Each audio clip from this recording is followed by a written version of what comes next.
Hi guys, and welcome to today's video, which is inspired by the channel Erin's Animals. She does a range of videos including DIYs, and that's what I'm going to attempt to do today. So here's a list of items you'll need for this particular project. Some of them are optional and you'll see why in a bit.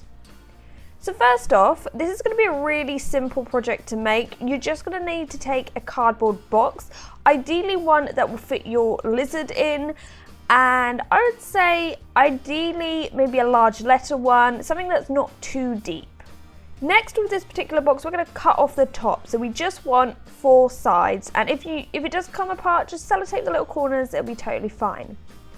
Now this looks a little bit boring, so we're going to jazz it up a little bit. You can put on some wallpaper samples, some special paper, I don't know, washi tape, ribbons, whatever it is. Just make sure it is safe for your gecko. Now at this point, I would like to tell you that this bed is more of, for me, a novelty. So if my geckos are out and I think, oh, they look cute in this, I'll put them in it.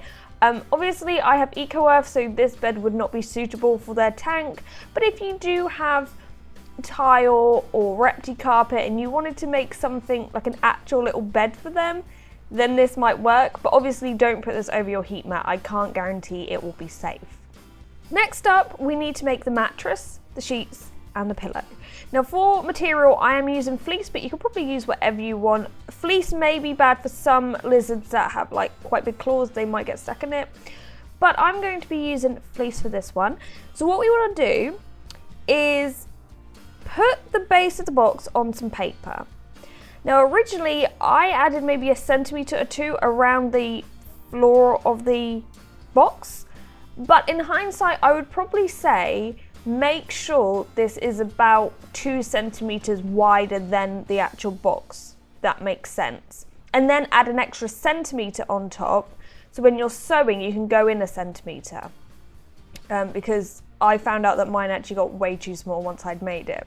Anyway, so what you want to do is once you've cut out your stencil, you put that on some material and you're going to cut out 2 pieces that will make up the mattress. Then you want to take that and put that on another piece of material, maybe the same one, to make the sheets. And you can cut out 2 pieces once again, and you can do the same with the mattress. You can take 2 pieces, or if the pieces you're cutting out are next to each other on the fabric, you can just cut out one big piece and fold it over if you want to be lazy like me. And then obviously the third thing to do is to make the cushions. Now for me, I actually just took a long piece of fleece, and when I work back on the actual cushions, I just do a line through the middle, but you'll see that in a minute. And that kind of makes cushions, but if you did want to do 2 separate cushions, you can make 2 little squares. I hope this is making sense, because I'm not very good with instructions. Anyway, what you want to do is take the material you have, and the 2 pieces you want to be facing outwards, you push them together, okay? So they're facing inwards.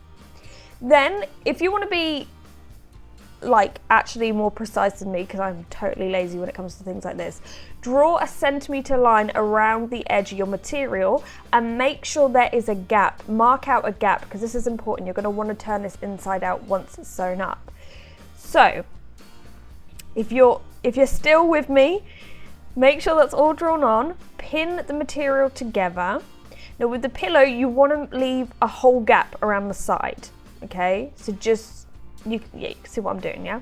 Okay. So anyway, now's the time for the sewing machine or needle and thread. So we're simply gonna just sew around the edges. Remember, avoid the gap.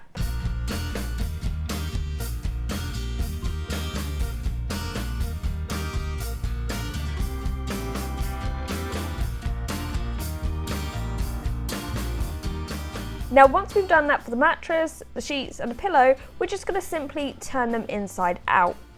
Now the sheet can be left as it is for now, but when it comes to the pillows and the mattress, we're going to use some stuffing. So you can have just, your average stuffing, or what I use is some wadding. I have wadding, I don't know why I use it anymore, and I just pull it out and so it gets fluffy, and that's what I basically use.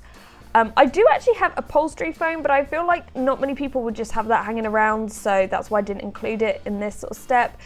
But basically just have some stuffing to make sure the mattress is nice and squidgy, and the same for your pillows. Now once that's all filled in, you're going to want to sew around. Now with the pillows, I did sew around the outside, and as you can see, I do also sew through the middle, so it looks kind of like there's two pillows there, or two bits of ravioli. I kind of feel like it looks a little bit like ravioli, but anyway.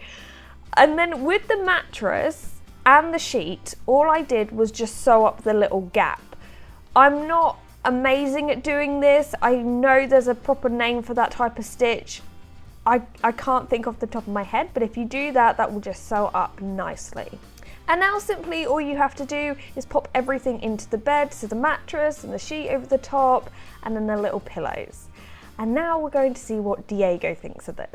I love how he's kind of shocked. He doesn't know what's just gone on. I think he looks super cute, and I feel like if this was left in a gecko's tank, you would probably find them asleep in there, because if you've ever had your geckos out and they've snuggled up to you and gone to sleep, it's the cutest little thing, and I do feel like they probably do like a nice squidgy bed.